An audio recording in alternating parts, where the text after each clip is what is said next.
Well, I think the problem is with the word functionally. The Catholic Church would never.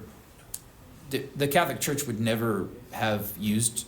It means like, the Catholic Church isn't. If the Catholic Church doesn't officially proclaim it as schismatic, but in practice is it schismatic? I'm guessing is what it means. Yeah, I assume. Yeah, because you'll have, like, a lot of bishops will say the society is in irregular communion with Rome. Well, I mean, this would never have been used in the history of the Catholic Church, like irregular, like partial communion. That's the SSPX is in partial communion with Rome. You won't find this language anywhere in the history of the church. You're either in schism or you're not in schism, right? Schism is, do you accept the Pope as the authority of the Catholic Church? If you reject the Pope as the authority of the Catholic Church, then you're in schism. If you accept the Pope, then you're not in schism, right?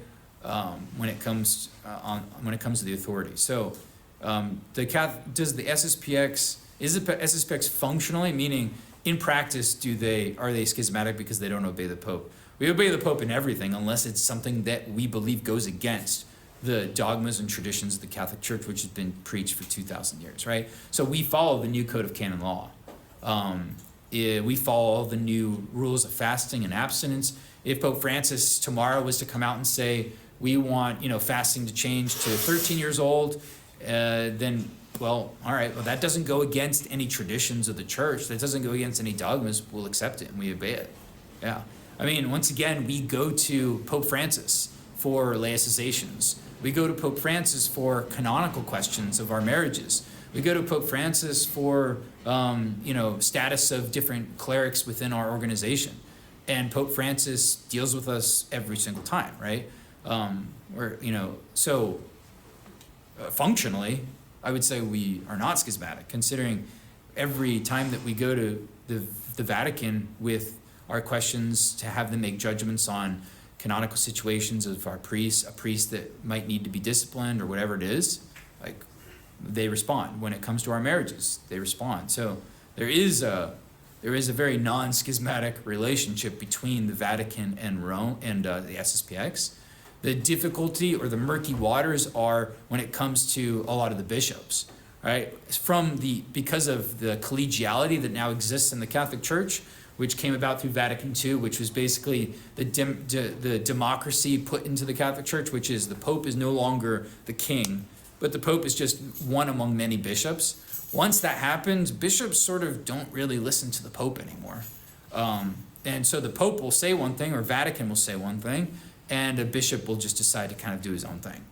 We see this all the time. So once again, the Vatican and the majority of bishops, treat us like any other organization in the Catholic Church, but some bishops certainly do not treat us that way. And they will use this terminology, partial communion, but honestly, we would never see this used in the language of the church, partial. You're either in communion or you're not. But we accept the authority of the Pope.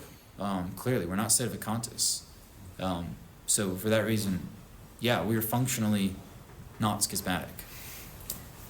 So how does one look at all of these things that the church has put out and determine which are binding and which are not?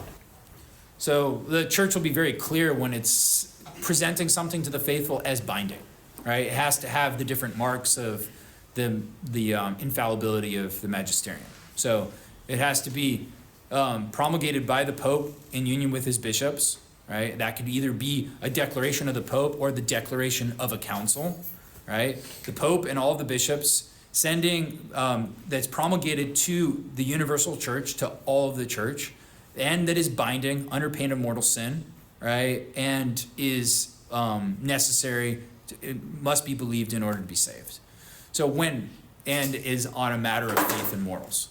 So when those things are met, then we have to obey it, right? So you take, for instance, like Our Lady of Fatima. You don't have to believe that. If you don't believe that Our Lady appeared at Fatima, you don't have to. Now, because it's become such a part of the Catholic Church, the Catholic Church would consider it probably a sin of irreverence to not believe it, right? But you don't actually have to believe that, right? It's not a dogma of faith.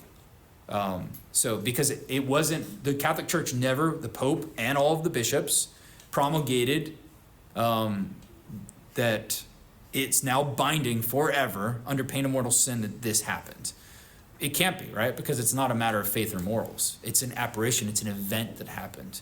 So it has to meet those criteria. If it doesn't meet those criteria, then it's not binding. It's not a dogma. The dogma is very clear, right? The last dogma was, right, the Assumption. Munificentissimus Deus, right? It's very clear. This must be believed by all Catholics under pain of sin. You cannot get to heaven unless you believe this.